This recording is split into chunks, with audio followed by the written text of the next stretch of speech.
You stand at Porte Saint-Denis in 1682, where triumph crowns the road into royal Paris.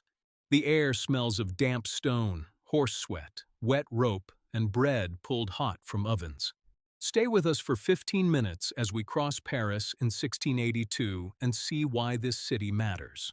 Behind you, old walls have vanished, and broad new roads display the monarch's command. Paris is still the kingdom's heart, even as Louis XIV shifts his court to Versailles. That tension defines the city before you, proud and glittering, yet quietly losing power. Walk ahead, and the street feels wider than older Paris ever liked to make its lanes. The demolished ramparts have become promenades, boulevards, and declarations of order. Where defense once circled the capital, ceremony now guides the eye and tames movement. Paris greets you first with propaganda, then with mud, labor, noise, and ordinary need. Turn off the grand approach, and older streets close in like jaws around the crowd. Tall houses lean above you, their upper stories almost touching across the narrow lane. Windows spill gossip, wash water, and the smell of broth into the moving crowd below. You tread on uneven ground where cart ruts hold rain, refuse, and the city's temper. Porters with bent backs squeeze past lawyers in dark cloaks and women with baskets. Apprentices sprint on errands, slipping around pigs, stools, dogs, and curses with ease. Look up, and Paris becomes wood, plaster, slate, smoke, and laundry between tight walls. This is not the polished capital of later paintings, but a city built from friction. Its splendor must be imagined through the crush, because the crush is half the truth. Yet Louis XIV's Paris is also learning to watch itself with a colder public gaze. At major intersections, guards and patrols reveal the reach of new police discipline. Now lanterns hang above key streets, and darkness belongs less completely to fear. When evening falls, thousands of lights will pierce the gloom with visible authority. Visitors marvel that Paris can glow after sunset with an order rare in Europe before you. The light is practical, but political too, and nearly everyone understands that fact. So even safety carries a message. The king can see farther than the dark once allowed. A steadier patrol, a clearer sightline, a lantern at dusk, and order feels natural. The smell changes first as you near the Seine. Wet rope, fish scales, tar, and timber. Then the sound opens outward, and the whole city seems to breathe through trade. Boats knock against the quays while men unload grain, wine, firewood, stone, and salt. Each landing stage is a throat-swallowing goods from villages and distant provinces. Teamsters shout for room, clerks count shipments, and laborers bend under authority. A woman washes linen at the edge while a boy watches driftwood spin past piles before you. Across the water, towers, roofs, and chimneys cut a jagged line through pale light. You cross a bridge and feel the city rearrange itself beneath your feet with each span. Even beauty arrives, freighted, wet, and shouted over by men hauling the kingdom's weight. Unlike older crossings, it opens views instead of hiding them behind cramped buildings. Peddlers offer ribbons, songs, pastries, pamphlets, medicines, and doubtful miracles. Charlatans gather circles with jokes and cures while pickpockets study the laughter. Gentlemen linger to observe, servants pause to listen, and rumor changes hands nearby. The king may govern at a distance, but Paris still invents itself in places like this. No decree can tame a bridge where every rank brushes sleeves with another in passing. It sees wit, appetite, vanity, spectacle, and the thrill of being seen in return. Bread, onions, garlic, leather, blood, herbs, smoke, and damp straw crowd the air. Stalls overflow with produce, birds, cloth, cheeses, eels, and the theater of need. Coins flicker from hand to hand, while arguments test every weight and every measure. You hear provincial accents, porters' curses, and laughter too sharp to fully trust. Nothing here is genteel, yet everything here is essential to the grandeur of Paris. Hunger is managed here, profit is pursued here, and rumor spreads faster than bread. In markets like these, policy becomes supper, and bad harvests become visible fear. No mirror at court can flatter the smell, strain, and hard noise of this exchange. Notre-Dame dominates the skyline, not as a relic, but as a daily point of direction.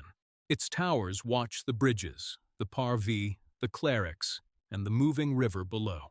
Inside, light filters through incense and dust, softening rank without erasing it. You hear murmured prayers, shoe leather, and the hollow authority of Latin speech. Outside again, the square returns you to vendors, waiting horses, papers, and argument. Nearby, the Palais de Justice anchors another kind of faith, colder and procedural. Lawyers in black move briskly through halls where parchment and strategy decide lives. Leave the island westward, and the Louvre stretches along the bank with royal gravity. Its facades and courtyards still proclaim monarchy, even when the king sleeps elsewhere. That is the strange drama of Paris in 1682, presence and absence working together. Courtiers, offices, and artists still orbit Paris, but the brightest theater departs. You feel it in the talk. This city remains central, but no longer stands alone before you.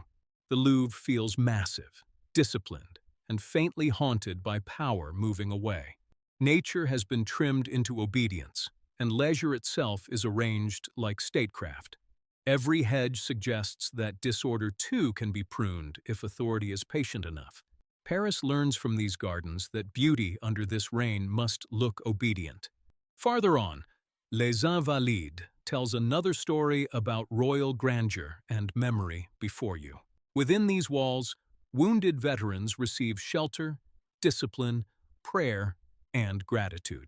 A monarchy that wages huge wars must also stage compassion with equal visibility. You see chapel domes, measured courts, old uniforms, and men moving with stiff pain. Their presence reminds you that glory always sends someone home, altered for life. Paris honors them in stone, and so honors the campaigns that made them necessary. The age of Louis XIV loves spectacle, but it loves administration nearly as much. Step away from the facades, and domestic Paris folds around you once more before you. The city's true pulse lives in these interiors, where labor starts before daylight. A seamstress bends over linen by a window too narrow for comfort or enough light.